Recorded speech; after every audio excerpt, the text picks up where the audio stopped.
ओम शांति। मीठे बच्चे, हाँ मीठे मीठे बाप दादा, याद से आत्मा का किचड़ा निकालते जाओ। आत्मा जब बिल्कुल पावन बने तब घर चल सके। प्रश्न, इस अंतिम जन्म में बाप के किस डायरेक्शन को पालन करने में ही बच्चों का कल्याण है? उत्तर, बाबा कहते, मीठे बच्चे, इस अंतिम जन्म में बाप से पूरा भरोसा ले लो। बुद्धि को बाहर में भटकाओ मत, विष को छोड़ अमृत पियो। हर इस अंतिम जन्म में ही तुम्हें 63 जन्मों की आदत मिटानी है। इसलिए रात दिन मेहनत कर देही अभिमानी बनो। ओम शांति। शांति धाम विश्रामपुरी है। इस दुनिया से सब थके हुए चाहते हैं हम अपने सुखधाम में जाएं। ये दुनिया अच्छी नहीं लगती। स्वर को देखते हैं तो नर्क से दिल कैसे लगे। कहते हैं बाबा जल्दी करो, इस दुखधाम से ले चलो। बाप भी समझाते हैं यह तो शीशी दुनिया है, इसका नाम ही है डेविड वर्ल्ड नर्क। यह कोई अच्छा अक्षर है क्या? कहाँ डीटी वर्ल्ड, कहाँ डेविल वर्ल्ड। इस डेविल वर्ल्ड में सब तंग हो गए हैं, परंतु वापस कोई जा नहीं सकते। तमो प्रधान की खाद पड़ी हुई है, वह खाद आत्मा से निकले उसके लिए पुरुषार्थ कर रहे हैं। जो अच्छे पुरुषार्थी हैं उनकी अवस्था पिछाड़ी में अच्छी हो जाएगी। यह पुरानी दुनिया खलास हो जाएगी। अब तो बाकी थोड़े रोज हैं। जब तक बाप आकर वापस न ले जाए तब तक कोई वापस जा नहीं सकते। दुनिया में दुख है ना, घर में भी कोई ना कोई दुख रहता है। तुम बच्चों के दिल में है बाबा अब हमें दुखों से छुड़ाए आए हैं। जो अच्छे निश्चय बुद्धि हैं वो बाप की याद को कभी भूलते नहीं। उनको कहा ही जाता है सर का दुख हरता। बच्चे ही पहचानते हैं, अगर सब पहचान ले तो फिर इतने सब मनुष्य कहाँ आकर बैठे। यह हो न सके, इसलिए ड्रामा में युक्ति भी ऐसी रची हुई है। जो श्रीमत पर चलते हैं वही ऊंच पद पा सकते हैं, वह तो ठीक है।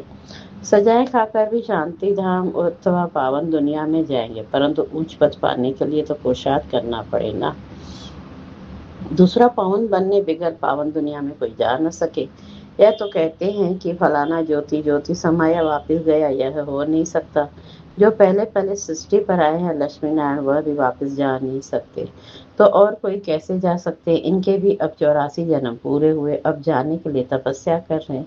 सब पुकारते ही हैं एक बाप को, ओ गॉड फादर, ओ लिबरेटर। वह गॉड फादर है, दुख करता सुख करता। कृष्ण आदि और किसको थोड़े ही पुकारते हैं। क्रिश्चियन को हो मुसलमान हो, सब ओ गॉड फादर कर बुलाते हैं। आत्मा बुलाती है अपने फादर को, फादर कहते हैं तब मैं जब समझते हैं हम आत्मा है। आत्मा भी कोई चीज है ना, आत्मा कोई बड़ी चीज नहीं है, यह तो एक स्टार है और अति सूक्ष्म है।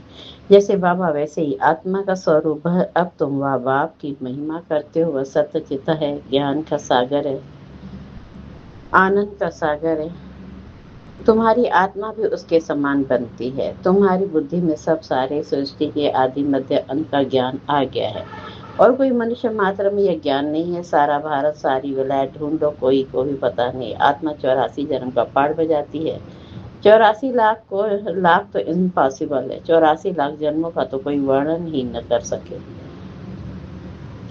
बाप कहते हैं तुम अपने जन्मों को नहीं जानते हो, तो हम सुनाते हैं वह सब सुनते हुए भी पत्थर बुद्धि समझते नहीं। 84 लाख जन्म हो तो कोई सुना ही कैसे सकते हैं। अभी तुम जानते हो हम ब्राह्मण हैं, हमने 84 जन्म लिए हैं। ब्रह्मा ने भी 84 जन्म लिए हैं, विष्णु ने भी 84 जन्म लिए हैं। ब्रह्मा सो विष्णु, विष्णु सो ब्रह्मा। लक्ष्मी नारायण ही 84 जन्म ले फिर ब्रह्मा सरस्वती बनते। यह भी समझने की बात है ना। बाप कहते हैं हर 5000 वर्ष बाद आकर समझाता हूँ। 5000 वर्ष का चक्र है। अभी तुमने वर्णों का राज भी समझा है, हमसों का अर्थ भी समझा है। हम आत्मा सो देवता बनते हैं, फिर हम सो क्षत्रिय, हम सो वैश्य शूद्र बनते हैं। इतने इतने जन्म लेते हैं, फिर हम सो ब्राह्मण बनते हैं। ब्राह्मणों का यह एक जन्म, यह है ही ब्रह्म तुम्हारा हीरे जैसा जन्म।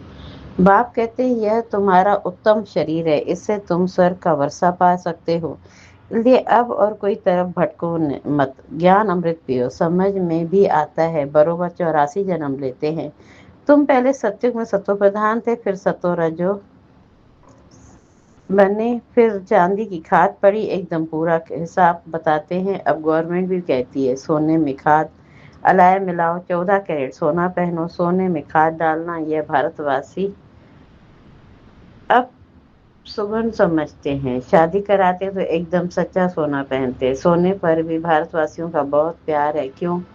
भारत की बात मत पूछो, सत्युग में तो सोने के महल थे, सोने की ईंटें थीं, जैसे वहां ईंटों की ढेरी लगी रहती है, वहां सोने चांदी की ढेरी रहती है। माया मच्छंदर का खेल दिखाते हैं। उसने सोने की ईंटें देखी, सोचा ले जाता हूँ, नीचे उतरा तो देखा तो कुछ भी नहीं।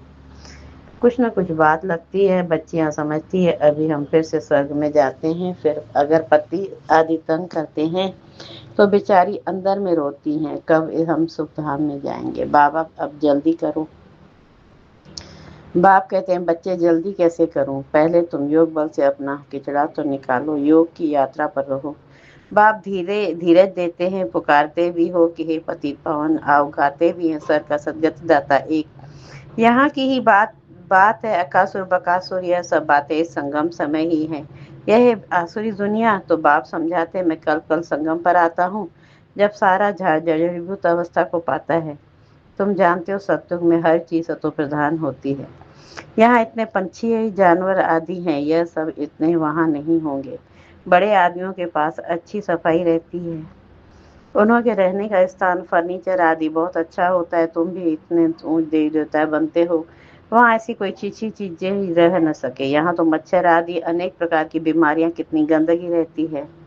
गाँवों गाँवों में इतना गंद नहीं रहता, बड़े बड़े शहरों में बहुत गंदगी रहती है, क्योंकि बहुत मनुष्य हो गए हैं, रहने की जगह नहीं है। तुम सारे विश्व के मालिक बनते हो। मनुष्य गाते हैं, घट घट ही में है ब्रह्मा, घट ही में विष्णु, घट ही में 9 लाख तारे। ब्रह्मा सो विष्णु बन जाते हैं, विष्णु के साथ के सितारे भी हैं। सतयुग में देवता बनते हैं तो इतने थोड़े होते हैं, झाड़ पहले छोटा होता है फिर वृद्धि को पाता है। सतयुग में तो बहुत थोड़े होंगे, मीठी नदियों के ऊपर रहते होंगे। यहाँ नदियां से बहुत कैनाल्स निकालते हैं, वहाँ कैनाल्स आदि थोड़े ही होते हैं, मुट्ठी जितने तो मनुष्य होते हैं। इतने के लिए गंगा जमुना तो है ही, इन नदियों के ही आसपास रहते हैं। 5 तत्व भी देवताओं के गुलाम बन जाते हैं। कभी भी बेकायदे बरसात नहीं पड़ती, कभी नदी उछल नहीं खाती, नाम ही है स्वर्ग। तो फिर क्या, अब कहते हैं स्वर्ग ही आयु इतने लाख वर्ष है। अच्छा भला वहाँ कौन राज्य करते थे, या तो बताओ कितने गप्पड़े लगाते रहते। तुम जानते हो हम कल पहले मुआफे की ये पाठ बजा रहे हैं। रुद्र ज्ञान यज्ञ में अनेक प्रकारों के असुरों के विघ्न पड़ेंगे। फिर मनुष्य समझते हैं असुर लोग ऊपर से गंध गोबर आदि डालते थे, परंतु नहीं। तुम देखते हो कितने विघ्न बढ़ते हैं, अबलाओं पर अत्याचार होते हैं, तब तो पाप का घड़ा भरेगा। बाप कहते हैं थोड़ा सहन करना पड़ेगा, तुम अपने बाप और वर्षे को याद करते रहो। मार खाने समय भी शिव बुद्धि में याद करो, शिव बाबा तुमको तो बुद्धि में ज्ञान है। किसको फांसी पर चढ़ाते हैं तो पादरी लोग कहते हैं गॉडफादर को याद करो, ऐसे नहीं कहेंगे क्राइट को याद करो, इशारा गॉड के लिए करते हैं। वह इतना लवली है, सब उनको पुकारते हैं, आत्मा ही पुकारती है। जब देही अभिमानी बनने में ही मेहनत है। 63 जन्म तुम देह अभिमान में रहे हो, अभी इस एक जन्म में वह आधा कल की आदत मिटानी है। तुम जानते हो देही अभिमानी बनने से हम स्वर्ग के मालिक बन जाएंगे। कितनी ऊंच प्राप्ति है, तो रात दिन इसी कोशिश में रहना पड़े। मनुष्य धंधे आदि के लिए भी मेहनत करते हैं। आमदनी में मनुष्य को कभी झुटका या उबासी नहीं आएगी, क्योंकि आमदनी है, पैसे की खुशी रहती है, थकने की बात ही नहीं रहती। बाबा भी अनुभवी है ना, रात की स्टीमर्स आते थे तो आकर माल खरीद करते थे।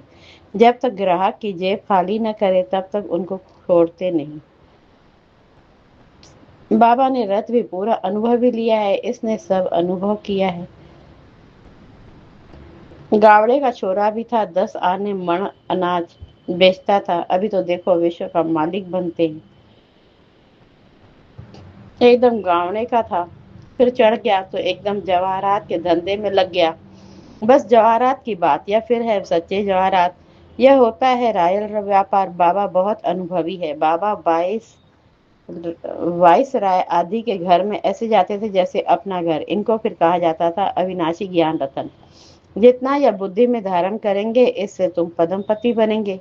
शिव बाबा को कहा जाता है सौदागर, रत्नागर, जादूगर। उनकी महिमा भी गाते हैं, फिर वह कह देते सर्वव्यापी।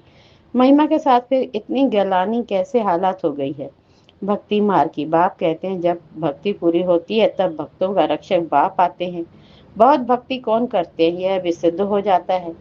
सबसे जास्ती भक्ति तुम करते हो, वही यहाँ आकर पहले पहले ब्राह्मण बनते हैं और बाप से वर्षा लेते हैं फिर से पूज्य बनने का। रावण ने पुजारी बनाया, बाप पूज्य बनाते हैं। यह है भगवानुवाद। भगवान एक है, दो तीन भगवान होते नहीं। गीता भगवान की गाई गाई हुई है। शिव भगवानुवाद के बदले श्री कृष्ण का नाम डाल दिया है, तो कितना फर्क हो गया। ड्रामा अनुसार फिर भी गीता का नाम ऐसे बरस बदलना ही है। फिर बुलाते हैं पतित पावन, आओ बाप पावन बनाते हैं और रावण पतित बनाते हैं, तो समझने की कितनी बुद्धि चाहिए।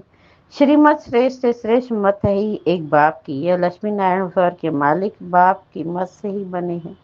अच्छा, मीठे मीठे से खिलाते बच्चों प्रति माता पिता बाप दादा का याद प्यार और गुड मॉर्निंग गुड मॉर्निंग। रूहानी बाप की रूहानी बच्चों को नमस्ते नमस्ते। और हम रूहानी बच्चों के रूहानी बाप दादा को माता पिता को याद प्यार गुड मॉर्निंग गुड मॉर्निंग।